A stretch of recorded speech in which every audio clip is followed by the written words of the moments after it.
that she created. First of all, that was a big deal right there. But in addition to that, the way that she engages students, during the Ferguson uprising, students came in and were upset, and they were like, what's going on? They wanted to talk about it.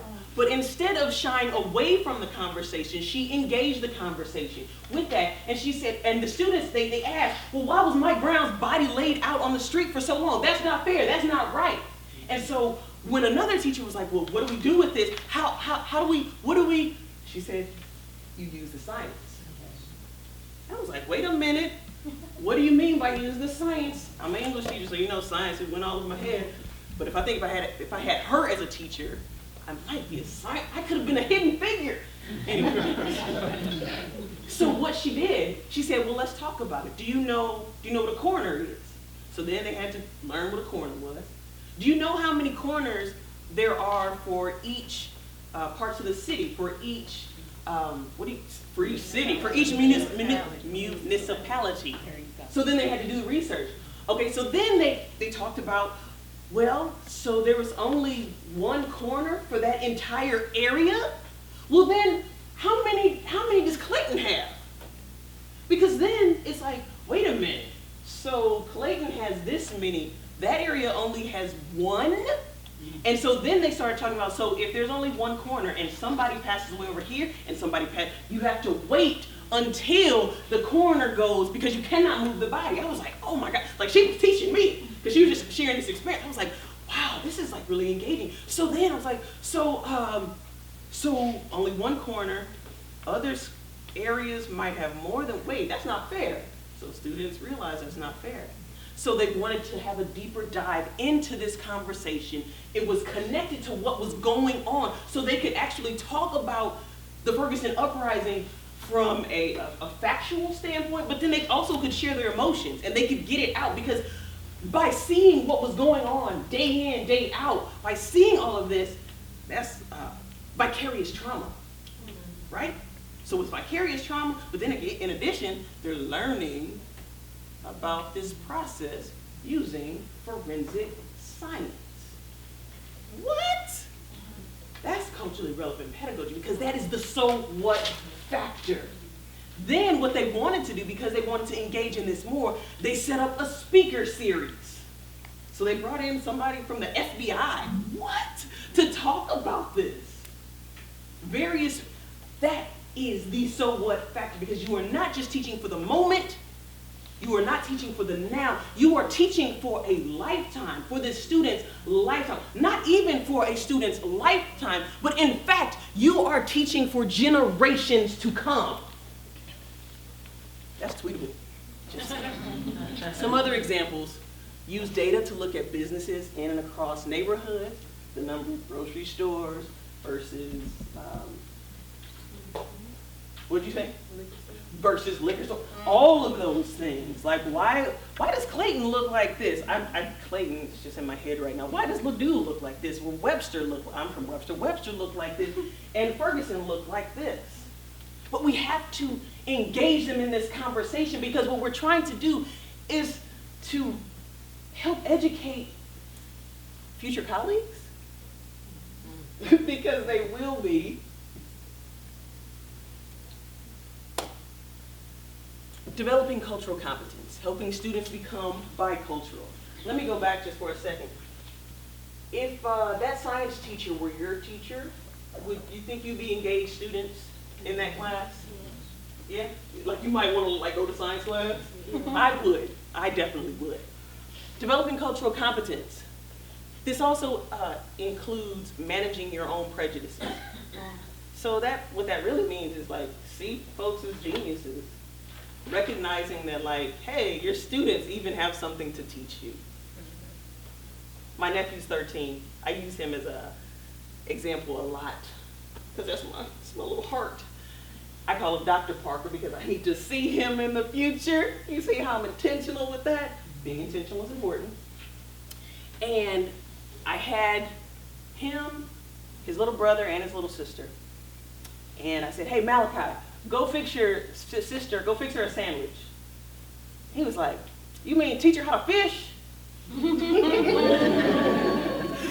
My work here is done. Teach her.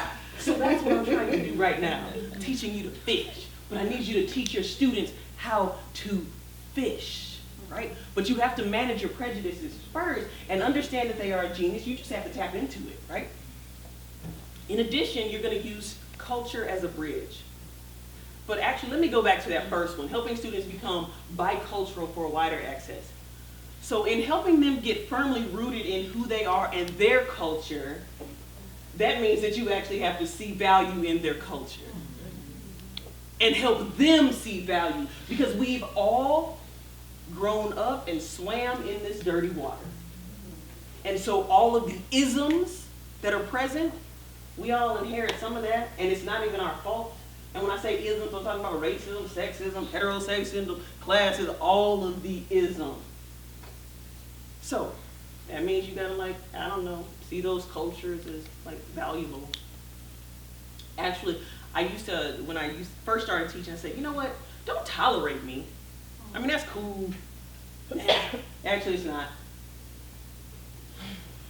And then move from tolerance to acceptance. That's better. He didn't accept me. But then I was like, actually, I want you to celebrate me.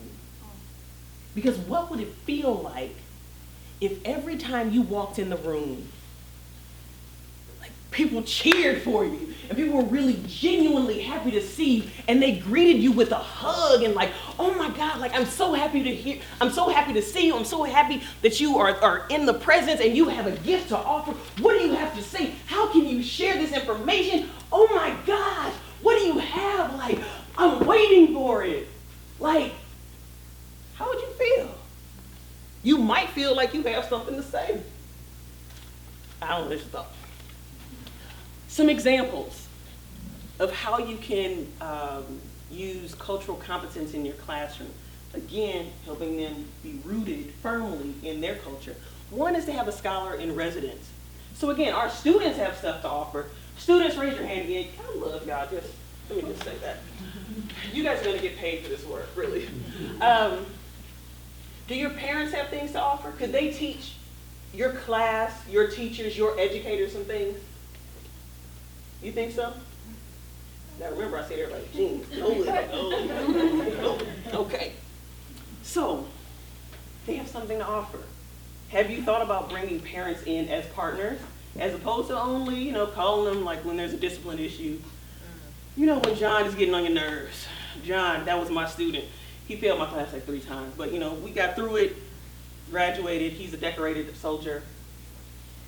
But once I formed a relationship with him, it changed the dynamics. I'll tell you more about him a little later. But a scholar in residence, bring in the parents, let the students be a scholar in residence. Then there's science and hip hop, because we want to maximize the time. We don't have enough time to look him up, but Chris Emden, write that name down if you have not heard of him. He has a book out.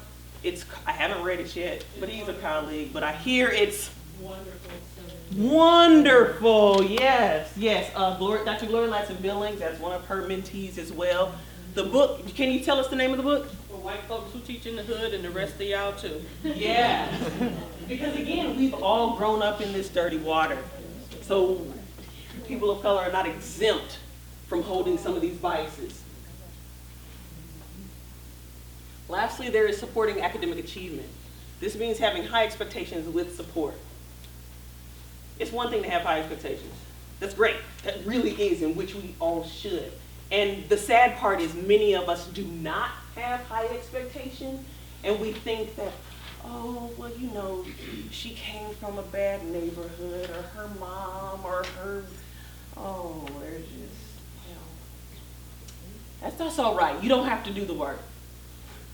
No, you do have to do the work. It may need to be tailored and modified to fit the way that you learn. It may need to be tailored and modified because perhaps you stayed up all night because you had to babysit your students because maybe mom and dad had to work. I don't know, but we can modify. We're going to give you the supports needed. I want to highlight one program, or there's a few programs actually.